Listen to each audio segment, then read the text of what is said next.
Well, greetings, peoples, folks, and space aliens, once again to my suspension fork video. Obviously, some of you are wondering why I'm doing this. Well, here is why.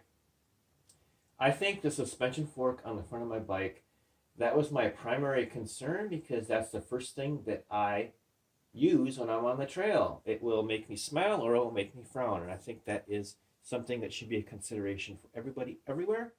And I think that in this video, the long version, I'll explore a brief history of the suspension forks I've ridden and how far we've come with suspension forks, as well as suspension performance. It's actually pretty interesting. Check it out. Let's look back at the suspension forks that I have ridden over the years, going back to 1996. Holy cow, who had a suspension fork in 1996? No, they were not making them on department store bikes then. Sorry. My first suspension fork, I still have it. Specialized Future Shock.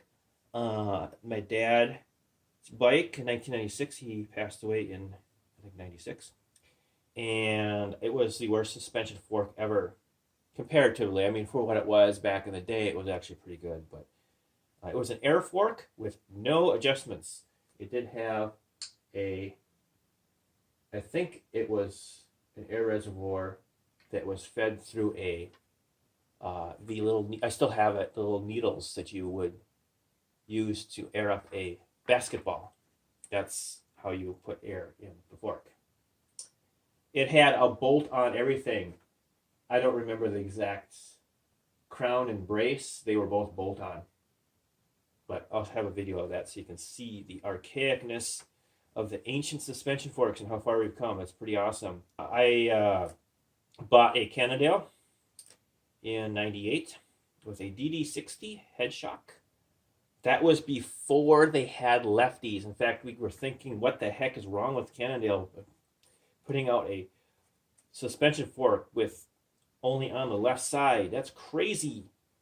But it was actually oversized. I mean, the oversized tubes we have now, it's actually kind of interesting. Cannondale actually pioneered that idea because they had their suspension in here. Pretty cool. It was very responsive to little stuff, and that's the way it was back then. Big hits, little hits. That's the way your suspension fork was. You couldn't have both of them.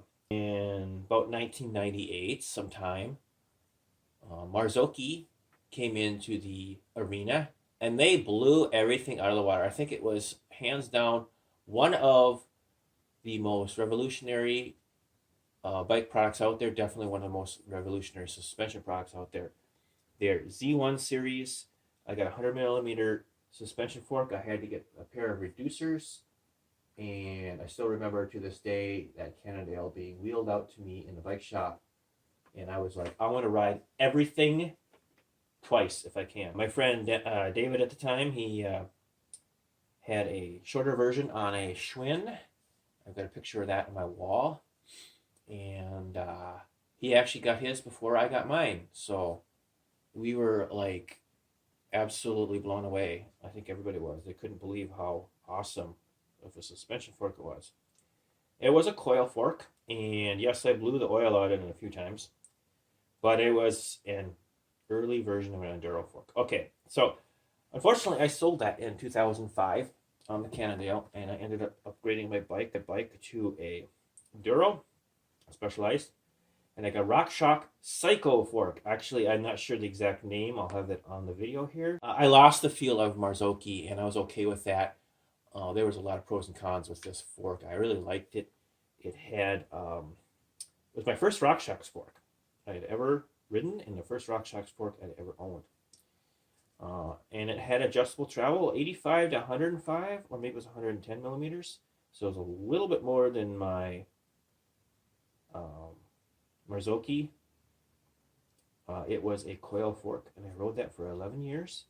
The downside to that fork was you'd adjust the travel through, something like this at the top, and it would, adjust. There would be, doodads here. But as I rode it, I would max it out to 105, 110, whatever it was, for whatever I'm riding. I was usually doing bigger stuff even then. Really big stuff, actually, because that was an enduro bike. and it would work its way down. By the end of the day, I'd be at like 90 millimeters travel or 85. 11 years passed. In 2016, I got back into biking. I decided the bike was too old for me to do crazy stuff again and get back into it. So I ended up selling it. I ended up getting a camber base with a RockShox Recon fork. And the Field of Marzocchi returned. This fork was 120 millimeters of travel, and it was a cross-country fork. So I was like, what the heck, man? I was surprised that it had that much travel. It was a all-air fork, and that was the first time ever I had bought a shock pump. I had not had a shock pump before that.